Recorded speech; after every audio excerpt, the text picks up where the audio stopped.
Baseball fan Stephen Gardner Jr. was known as Little Steve among his friends and family. May 17, he would have turned 19 years old. He was out there shopping for his birthday. Is that correct? Yes. But Stephen Gardner says his son, Little Steve's life, was cut short 2 months ago in a Foot Locker parking lot in East Point, Detroit. Got a call from my daughter. I was telling me he had got shot or whatever. I went up there to go see about it. Went up there to the scene. Hold up, I think they said something. Niggas talking about them smacks, but they ain't that nothing. Hold up, I think he fed something. He asking about the numbers on the work, but got no bread nothing. Hold up, I think I read some quotation by his name. That mean a nigga said something. Hold up, I think he like hun. Heard he lacked on the smack. Why you ain't red running? Hold up, hold up, hold up, hold up, What's the deal, guys? This is Mika Love. Welcome back to my channel, and I do have some new content for you. But before we get into that, if you're new to my channel, please hit that subscribe button, hit that like button on this video, turn on that notification bell so you'll be notified every time I upload new content, to make sure that you don't miss out on any latest news or any interesting YouTube topics. A quiet Saturday afternoon in May of 2025, a Foot Locker parking lot in East Point, Michigan turned into a deadly war zone. A young woman, a brother in danger, and a gun, all caught in surveillance. This is the story of Lakylia Taylor.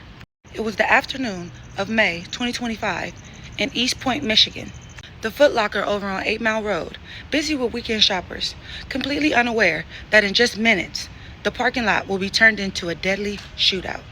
19-year-old Lakylia Taylor, accompanied by her brother Dewan, pulled into the lot, a place they likely had passed dozens of times. But this time it was different. Tension was thick. There had been drama brewing between groups, and everyone seemed to know that it was about to boil over. As Lakylia and Dewan approached a parked Jeep Compass, Tywan Morris Taylor jumped out of a car already holding a gun. Words were exchanged, heated and loud, aggressive. The kind of words that don't lead to a calm. A fight broke out. Dewan was outnumbered. He was thrown to the pavement, overwhelmed. Witnesses will say Lakylia was seen nearby, frozen at first, but visibly panicked as she watched her brother being held down. In the heat of the moment, Lakylia ran, not away, but to her car. Whether out of instinct, fear, or fury, Lakylia grabbed a gun that was later confirmed to be non-registered, is now in her hands. She rushed back towards the chaos. What happens next was caught on multiple surveillance cameras. Images that prosecutors would later say told the full story. Without hesitation, Lakylia fired. Her first shot struck Javon Maurice Newman, who had been pinning her brother down. He fell, but she didn't stop. She turned around and fired again. But then, this time killing Stephen Edwin Gardner Jr., who had nothing in his hand. Another shot hit Morris Turner, the man who started the face-off. In all the confusion, even her brother Dewan was accidentally hit, and then it was over. In less than a minute, the lot was stained with blood, littered with shell casings, and shook in bystanders. As sirens wailed in the distance, Dewan had scrambled to grab the gun Maurice Turner had dropped. He snatched the gun and the magazines. Then the siblings fled in the same car that they had arrived in, now marked with gunfire and death. They vanished before the police could arrive. He would have turned 19 years old. He was out there shopping for his birthday. Is that correct? Yes.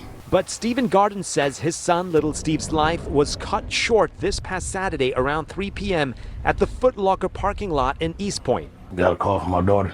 I was telling me he had got shot or whatever. I went up there to go see about it. Went up there to the scene. 2 days later, on May 5th, Lakylia had surrendered herself with the lawyer present. The footage had already gone viral in the justice system. Dewan was arrested the next day. Prosecutors did not hesitate. Second-degree murder, assault with intent to murder, felony firearms, and more for Lakylia. Dewan was hit with tampering with evidence, weapons theft, and felony larceny. And the courts weren't lenient, setting a $2.5 million bond for her and a $250,000 bond for him. In court, Lakylia appeared by video. Her voice was shaking, barely holding back tears. Her lawyer described a sister watching her brother almost be murdered with no intent to kill. She didn't know the victims, he argued, and she was only trying to save family. The prosecution, however, described cold street justice played back in crystal clear footage. They argued that she continued to fire after the immediate threat had ended, which was not self-defense. It was actually retaliation. A probable cause hearing set for May 20th, setting the stage for a deeper review of all the evidence. But the pivotal preliminary hearing that was set for May 27th was delayed. One of the shooting victims, Morris Turner, was still recovering from surgery and was unable to appear. The court pushed the hearing back to July 18th, and that day will prove the turning point for this case. Just for the record, Your Honor, I am aware the date is 8 a.m. on the 17th. And just so Ms. Taylor knows and family knows, I did not consent to the adjournment. The prosecutor asked for adjournment. Somehow it happens, but I understand that, Judge. For the record, it's beyond her 21-day rule, and I object. Thank you. Thank you. And then, Mr. Upshaw, you have a bond motion that you filed. Yes, Your Honor. You may argue the bond motion and make a record. The bond motion that you have presented to the court sets forth the same arguments that you made on May 20th of 2025. I referred this matter to Community Corrections. There is no updated report, and I don't know what has changed other than we have a new date that would warrant the court at this point reducing the bond. I denied the bond reduction based on the same set of facts that you presented to the court today. What would you like to say?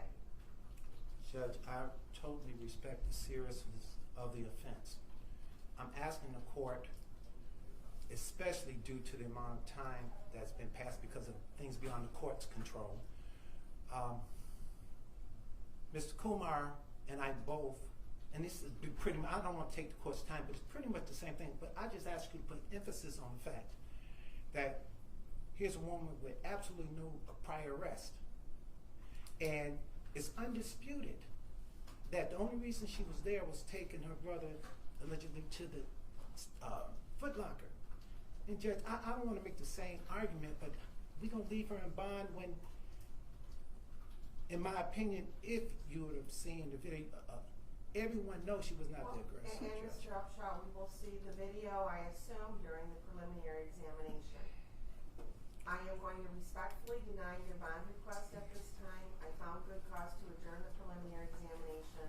We are coming back on July 18th. And I'll see everybody at that date and time. Have a good day, Your Honor. Thank you. Then, Mr. Upshaw, Yes, ma'am. on an unrelated matter. Love you, Kai. Love you too. I love you.